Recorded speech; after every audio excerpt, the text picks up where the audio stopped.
Boa tarde. O Band Cidade de hoje começa destacando mais um problema na educação pública aqui no estado.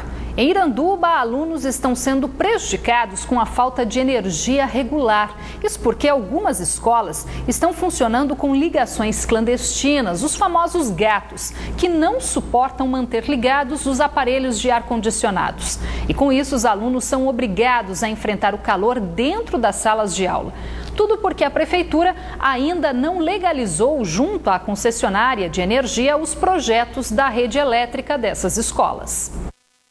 Escola Municipal Santa Luzia, comunidade São Sebastião da Serra Baixa, em Iranduba. Aqui, por falta de energia elétrica, as aulas ainda não começaram. A escola atende a outras duas comunidades. São mais de 400 alunos matriculados do 1º ao 9º ano. Estudantes, professores prejudicados pela falta de energia. E, segundo eles, cortada no ano passado após a descoberta de uma ligação clandestina. Na escola também são oferecidos cursos técnicos do governo do estado, além do programa de educação de jovens e adultos. Segundo os moradores, a subestação que poderia resolver o problema está pronta há 2 anos, mas nunca funcionou. Nós vivíamos aqui muitos anos com um gato.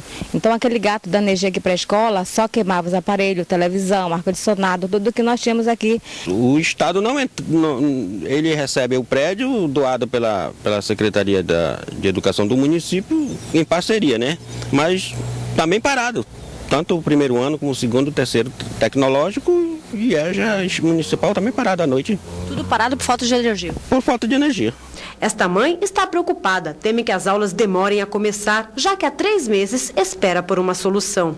As crianças estão tudo ansiosas, porque a gente já foi lá na rua, já comprou os uniformes, material escolar, tudo enquanto as crianças, elas, mãe, que vai começar minhas aulas, tudo empolgado, querendo estudar. E a gente está nessa situação. Lá dentro, encontramos parte dos funcionários trabalhando no calor em uma sala iluminada apenas pela luz natural. Também nos deparamos com bebedouros, geladeiras, freezers abertos, na tentativa de evitar que eles estraguem. Nesta sala, um amontoado de livros, mofando à espera dos estudantes que, por enquanto, estão na ociosidade.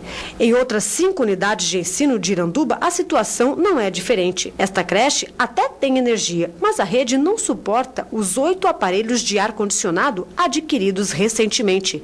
E com isso, funcionários e cerca de 200 crianças de 3 meses a 5 anos de idade continuam sofrendo com o calor. Quando a quentura é muito grande, surge brutoez, irritações na pele, devido ao suor, que causa isso. O que está faltando na sua escola?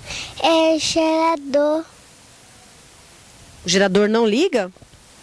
Não tem cola. E aí, você passa calor? Os professores que tem aí são muito comprometidos. Mas a questão da refrigeração, do clima, isso interfere na aprendizagem da criança, né? A energia que nós temos hoje ela não é suficiente, que são 10 salas, né? 8 salas de aula funcionando, temos um laboratório de informática com 15 computadores que necessitam dessa energia, que não está funcionando por falta dela. O secretário municipal de Educação garante que nos próximos dias todos os problemas apontados serão solucionados, com exceção da escola da comunidade de São Sebastião. Ocorre que os nossos projetos ainda não foram aprovados na Amazonas Energia. Eu tive conversando hoje com o gerente regional da Amazonas Energia em Iranduba, ele me garantiu que hoje uma equipe de Manaus vem vistoriar e, se estiver tudo ok, esse primeiro projeto já foi aprovado, se estiver tudo ok, eles já vão providenciar a ligação. A questão da Serra Baixa não tem nenhuma ilegalidade. A Serra Baixa estava ligada, nós estávamos pagando a energia da rede convencional, ok? Nós mesmos foi quem desligamos, aguardando que a Amazonas Energia aprovasse os projetos durante as férias. Infelizmente isso não aconteceu e nós hoje estamos pedindo a religação e a Amazonas Energia pediu que nós substituíssemos uma parte da rede. Nós estamos substituindo e vamos ligar a escola na rede convencional para iniciar as aulas e aguardar que seja ligada a subestação. Com relação às turmas do primeiro, segundo e terceiro ano do ensino médio com mediação tecnológica, a Secretaria de Estado de Educação informou por meio de nota que a Coordenadoria Regional da SEDUC em Iranduba já entrou em contato com a Prefeitura do município para saber se há uma previsão para a reabertura da Escola Municipal Santa Luzia, mas até o momento não obteve uma resposta. Mas, conforme prometeu o secretário aí na reportagem, parte dos problemas já começariam a ser resolvidos hoje. Vamos aguardar então, pois a comunidade espera ansiosa por uma solução de um problema tão simples, mas que compromete o setor mais importante para o desenvolvimento de qualquer país. É lamentável como no Brasil a educação ainda seja vista dessa forma, sempre em segundo plano, sempre atrás de outras demandas apontadas como mais importantes, apesar das inúmeras promessas durante as campanhas eleitorais. Mas é na prática que a gente vê realmente quais são as prioridades.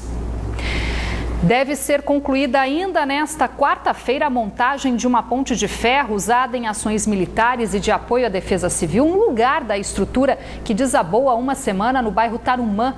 Mas a liberação do trecho, que deve ocorrer até sexta-feira, será limitada apenas a carros de passeio.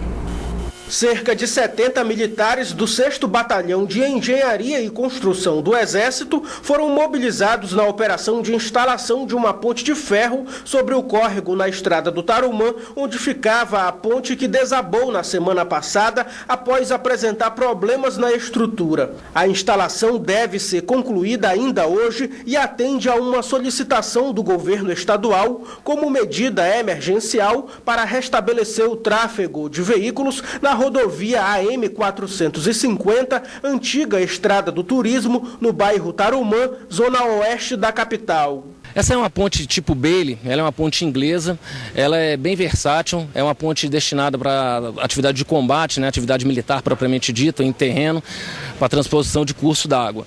Todavia, ela se emprega bem para a atividade de defesa civil, ela é uma ponte modular que ela vai encaixando. Existe um trabalho que não está materializado no terreno, mas que demanda muito tempo, que é realmente nivelar esses roletes. Porque é como se fosse um trilho, é montada, a ponte é encaixada e a tropa vai empurrando. Então tem que manter o centro de gravidade para trás e perfeitamente alinhado. O terreno dificultou os trabalhos de instalação da estrutura provisória, que suportará apenas a passagem de carros de passeio, um por vez. O terreno ele é bem confinado, é uma área bem habitada. Naquela margem a gente percebe que é um terreno em curva e não tem muito área de escape para vir montando e dispondo material para trazer a ponte. Todavia, essa tropa é uma tropa bem adestrada, já montou no intervalo de um ano, já em 3 situações reais de defesa civil. O trecho foi totalmente interditado para a passagem de veículos no local há mais de uma semana e os motoristas ainda reclamam. Ficou muito difícil, tem muita gente que não botou nenhuma sinalização. Ontem eu teve que dar retorno lá pela Torquato de novo. Foi ruim por causa dessa ponte que caiu, né? Aí fica meio ruim pra gente vir por aqui, que era acesso melhor pra nós aqui. Aí ficou desse jeito aí, tem muito engarrafamento ali pra Torquato ali. Com essa ponte aí, vê se melhora aí mais um pouca coisa aí. Mas, de acordo com a Secretaria Estadual de Infraestrutura, o trecho deve ser liberado até sexta-feira. Outras intervenções no local, como a construção da ponte definitiva, estão previstas dentro do projeto de construção do Anel Viário Sul, mas ainda não há uma data certa para o início das obras no local. A Secretaria de Segurança Pública do Estado divulgou esta manhã o balanço parcial da Operação Volta Segura, deflagrada na semana passada para combater os constantes assaltos na região central da capital. Em 5 dias, 12 pessoas já foram presas. As informações com Tiago Gonçalves. A operação ela ainda continua no centro da cidade, visando combater crimes como roubos e furtos. Quem vai dar os detalhes é o comandante da 24ª Companhia Interativa Comunitária, Capitão Saif. Então, capitão, o resultado é positivo, o balanço já aí da operação? Bom, nós já tivemos um resultado positivo, sim. Desde sexta-feira, a Polícia Militar, juntamente com a Polícia Civil, em parceria com a Secretaria de Segurança, nós montamos um esquema de Policiamento no centro da cidade, estamos intensificando o policiamento na cidade, redobrando tanto pela parte da manhã, pela parte da tarde e à noite também. Algumas lojas eram furtadas durante a noite e nós estamos redobrando esse policiamento para dar uma resposta à população que clama por um pouco mais de segurança. Qual é o efetivo empregado? Bom, o efetivo empregado, além do efetivo da Polícia Civil, com viaturas da Polícia Civil, viaturas da Polícia Militar, nós temos o apoio da Força Tática. Houve também um aumento de mais motos circulando aqui na área do centro e pela parte da tarde, o Cosme e Damião, aquela dupla de Cosme e Damião também estão nas paradas de ônibus, onde realmente aconteceu um pouco mais desse tipo de ocorrência de roubos e furtos aqui da Matriz, né, Epaminondas, alguns lugares que eram uma situação um pouco mais crítica. Qual foi a redução em números? Bom, esses resultados são da Secretaria de Segurança, elas afirmam que houve essa redução em 50% em relação ao mês de janeiro e em relação a 2014. Os dados são da própria Secretaria de Segurança que afirmam essa redução. Isso em 5 dias de operação? Em 5 dias de operação, nós vamos continuar até que realmente nós possamos dizer, bom, agora o centro está seguro, está um pouco mais tranquilo. A Polícia Militar e Polícia Civil vai continuar com essa operação. Tá certo, capitão, obrigado pelas suas informações. Tiago Gonçalves para o Band Cidade. A Delegacia de Homicídios e Sequestros apresentou esta tarde 3 suspeitos de participação na morte de um homem que teve o corpo esquartejado e escondido em uma mala na zona oeste da capital. Outros 3 suspeitos seguem foragidos. A Delegacia Especializada em Homicídios e Sequestros prendeu na tarde de ontem Marjorie Justino Paixão, de 24 anos, Ednei Moraes Bastos, de 34, e um adolescente de 17 anos também foi apreendido. Na delegacia, os 3 confessaram o envolvimento na morte de um homem conhecido apenas como Misael. Segundo a polícia, o trio contou com riqueza de detalhes que depois de uma discussão, a vítima foi espancada e teve o corpo esquartejado e colocado em uma mala. O fato causou enorme repulsa na gente aqui, né, na medida em que eles contaram com riqueza de detalhes, inclusive a respeito dos requintes de crueldade que usaram para poder ceifar a vida do Misael. Né? Então, uma situação altamente repugnante, tá certo? O fato é que o caso está absolutamente desvendado, tá certo? O caso está, inclusive, todo desenhado, a dinâmica, como ocorreu, as pessoas, a conduta de cada um, tudinho direitinho, tá? Inclusive a questão do esquartejamento, quem cortou a cabeça, quem cortou os braços, quem cortou do joelho para baixo. Segundo o depoimento à polícia, a vítima era homossexual e teria forçado um relacionamento com o adolescente, o que teria motivado a discussão. A ideia de esquartejar a vítima partiu de Marjorie, que cometeu o crime dentro da sua própria casa. O adolescente contou que o Misael é homossexual e que queria ter um relacionamento com ele lá na casa. Então, diante dessa investida, o menor não gostou. E o amigo dele, que estava próximo, golpeou a vítima com uma faca em seu pescoço.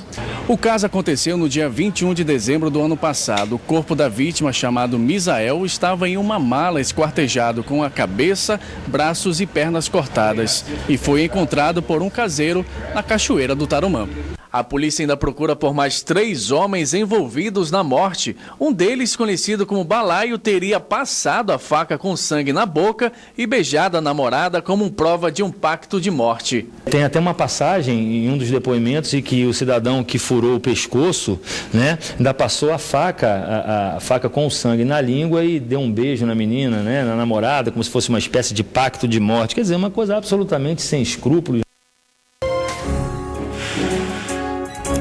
Um poste tombou esta tarde na Avenida São Jorge, zona oeste da capital, durante um acidente de trânsito. Por sorte, o motorista sofreu apenas ferimentos leves, mas o trânsito ficou lento no trecho. O acidente aconteceu por volta do meio-dia, em frente ao 1º Batalhão de Infantaria, na Avenida São Jorge. O condutor, que é militar do Exército, teria sofrido um mal súbito enquanto seguia de carro para o trabalho, quando atingiu este poste de energia que veio abaixo. Parte da fiação elétrica também foi danificada, o que provocou um curto-circuito no transformador.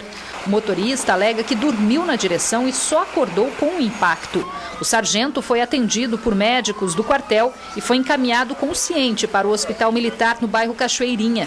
Por conta do acidente, parte da pista sentido Ponta Negra foi interditada e o trânsito de veículos teve que ser desviado pela pista contrária, o que provocou um longo congestionamento.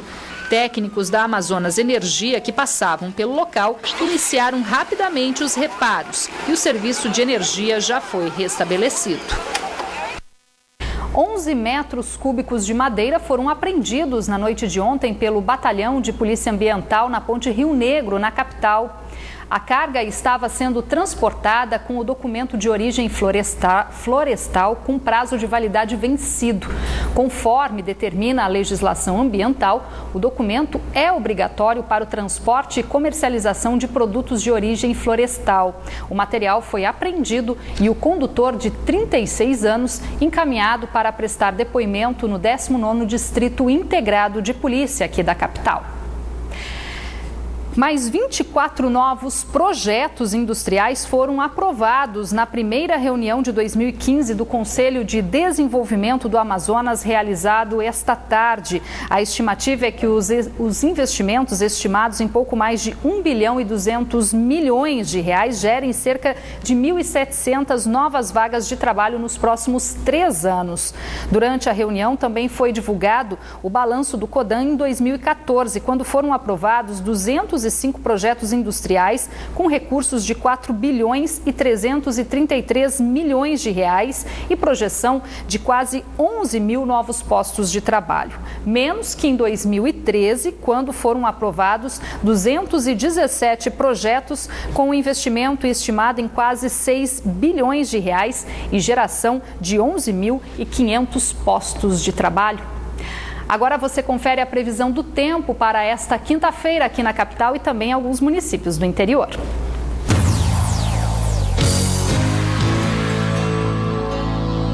Em Rio Preto da Eva, a previsão é de tempo fechado, com possibilidade de chuva. A temperatura mínima fica em torno dos 23 graus e a máxima pode chegar aos 30 graus. Em Borba, a quinta-feira segue com muitas nuvens e com chance de chuviscos. Mínima de 23 e máxima de 32 graus. Mesma previsão para a capital, onde as temperaturas variam entre 25 e 31 graus. Enquanto aqui no Amazonas a temporada é de chuvas e a cheia dos rios já começa a afetar vários municípios no interior, em Roraima a preocupação é com a forte estiagem. 4 cidades já decretaram situação de emergência por causa da seca.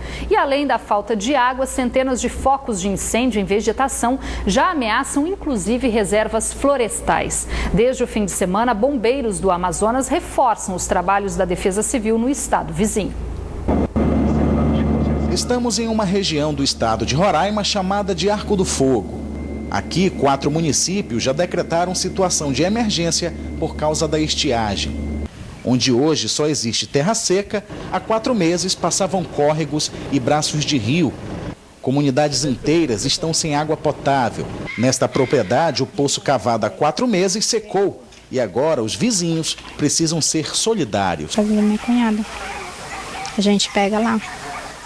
Ela abastece 6 casas aqui, o poço dela. Todo mundo tem que se ajudar. Até os garapés estão secos agora. Difícil até para lavar roupa. E além da falta do líquido precioso, os incêndios florestais estão dando prejuízo aos pecuaristas. Muitas fazendas já tiveram os pastos destruídos pelo fogo. Para conseguir água para o gado, esta produtora rural enfrenta até o perigo dos animais silvestres. Tem que levar no rio, tocando no cavalo, para chegar no rio para beber. E quando chego lá? Com medo da onça. Com medo do bicho, do animal aí que tem no mato. A combinação do tempo seco com rajadas de vento fazem os incêndios tomarem proporções enormes. Hoje, a maior preocupação dos bombeiros e dos brigadistas é que essas queimadas estão avançando rumo a reservas florestais, como a Floresta Nacional de Roraima. A última estiagem desde 98 e 2010, a mais forte, né? Chegamos a registrar o nível mais baixo do Rio Branco. A média histórica mais baixa chegou a 60 centímetros. Então, a situação, ela realmente, no que se refere à estiagem, ela é grave. Estamos trabalhando há mais ou menos 12 horas. 12 horas de trabalho. Para ajudar no combate aos focos de incêndio, bombeiros do Amazonas estão em Roraima para dar suporte aos brigadistas do IBAMA e à Defesa Civil do Estado. É um pouco diferente lá do Amazonas, que está caindo bastante água, né? Estão chegando na época de enchente, aqui está muito seco, a população muito carente, por necessidade de água, os animais também necessitam, né? Por causa da estiagem. E com isso as nossas guarnições estão reforçando principalmente a parte de incêndio na vegetação, incêndio florestal, onde o controle é necessário para evitar uma propagação rápida, haja vista o mato está muito ressequido e as altas temperaturas aqui da região. O tempo seco por aqui deve permanecer até meados de abril. Outros 4 municípios já estão com os pedidos de situação de emergência sendo analisados. Até lá, pessoas como o seu José vão precisar economizar bastante água e rezar para a chuva cair. Eu espero chuva. Se chover, melhora a situação. Agora o futebol. Mais 2 equipes estreiam esta noite na primeira rodada do Campeonato Amazonense na capital. As informações com Israel Ayasser. Hoje tem futebol a partir das 8 horas da noite no estádio Carlos Amite. É o Campeonato Amazonense. Princesa do Solimões e Operário, os 2 times que inclusive são de Manacapuru, vão estrear no Campeonato Amazonense. O Princesa do Solimões, depois de 2 vitórias consecutivas na Copa Verde, vai enfrentar o time do Operário, que também é de Manacapuru. A bola rola aqui no gramado do Carlos Amite a partir das 8 horas da noite. Israel Ayasser para o Band Cidade. E amanhã tem mais rodada do Amazonense com outras 2 estreias. Nacional e Rio Negro se enfrentam no primeiro clássico regional do ano, às 8 da noite no Estádio da Colina. O Amazonas está sendo representado a partir de hoje no Fórum Mundial da Bicicleta, que acontece na Colômbia. A oportunidade surgiu devido a um projeto pioneiro que vem beneficiando os ciclistas em espaços públicos aqui da capital. São as estações rápidas de reparo de bicicletas. Em meio a uma pedalada, que tal parar em um local como este? Uma estação de reparos rápidos para bicicleta. Uma facilidade para ciclistas como Adriano, que praticam o esporte diariamente. Às vezes afrouxa uma roda, afrouxa um selim, quebra um parafuso e a gente tem essas chaves que eles colocam aqui pra gente, para que a gente possa dar essa manutenção e conseguir chegar até em casa e até mesmo conseguir terminar o nosso percurso, o nosso passeio. A ideia surgiu há quase um ano, sugerida pelo grupo Pedala Manaus. Paulo foi um dos idealizadores do projeto, que oferece ao ciclista uma espécie de oficina de 2 rodas ao ar livre. A gente trouxe para dentro de um parque público uma estação que permite reparo e ajuste nas bicicletas, né? Para qualquer emergência você tem aqui um jogo de ferramentas, uma bomba de ar que te permite você fazer o teu reparo, né? Fazer a tua manutenção e seguir a tua viagem. Então assim, foi uma forma que a gente achou de estimular o uso da bicicleta, né, e de ocupar um espaço público, né, de fomentar, fazer com que as pessoas procurem mais a bicicleta, procurem mais o parque, né, comece a ocupar mais o local. Existem atualmente na capital 2 estações como esta. Uma delas fica no Parque dos Bilhares e a outra na Ponta Negra. Nesses locais, o ciclista pode encontrar ferramentas básicas para a realização de pequenos reparos. Manaus é a primeira cidade a oferecer esse tipo de serviço gratuitamente. Esse tipo de estrutura ele é muito comum nos Estados Unidos e na Europa. Aqui no Brasil a gente tem alguns exemplos, mas em locais públicos não existem. Manaus foi o pioneiro com esse tipo de iniciativa. Pioneirismo que agora vai servir de exemplo para outros países. O projeto foi um dos selecionados entre as 300 propostas enviadas pelo mundo inteiro para participar do 4º Fórum Mundial da Bicicleta, que será realizado entre os dias 25 de fevereiro a 1º de março na cidade de Medellín, na Colômbia. Foi uma das propostas aceitas, mais de 300 mandadas do mundo todo. Então a gente vai lá em Medellín, agora quinta-feira, apresentar o projeto para o mundo todo, né? A gente vai ter mais de 130 conferencistas, mais de 5.000 participantes, e a gente vai mostrar um grande exemplo que veio daqui de Manaus. Mas a ideia reconhecida mundialmente não escapou da falta de consciência de algumas pessoas. É que as estações já foram alvos de depredações. O que os ciclistas esperam agora é que o problema seja superado com o serviço sendo levado também para outros pontos da capital. E a gente pede até para que as pessoas tomem um pouco mais de cuidado e tenham zelo, porque isso é um serviço que para nós é muito útil. Então, por favor, não depredem, não destruam. Se você não é ciclista, se você não utiliza, tem muita gente que precisa desse material para que a gente faça as nossas caminhadas, as nossas pedaladas diariamente. Para nós vai ser de grande valia, né, se montarem essas estações nas outras zonas da cidade também, para ajudar os nossos colegas que pedalam nas outras áreas da cidade. E o Band Cidade fica por aqui. Você pode rever esta edição pela internet no site band.com.br/Amazonas. Fique agora com as notícias do Brasil e do mundo no Jornal da Band. Uma boa noite para você e a gente volta a se encontrar amanhã, 6:50 da noite. Até lá!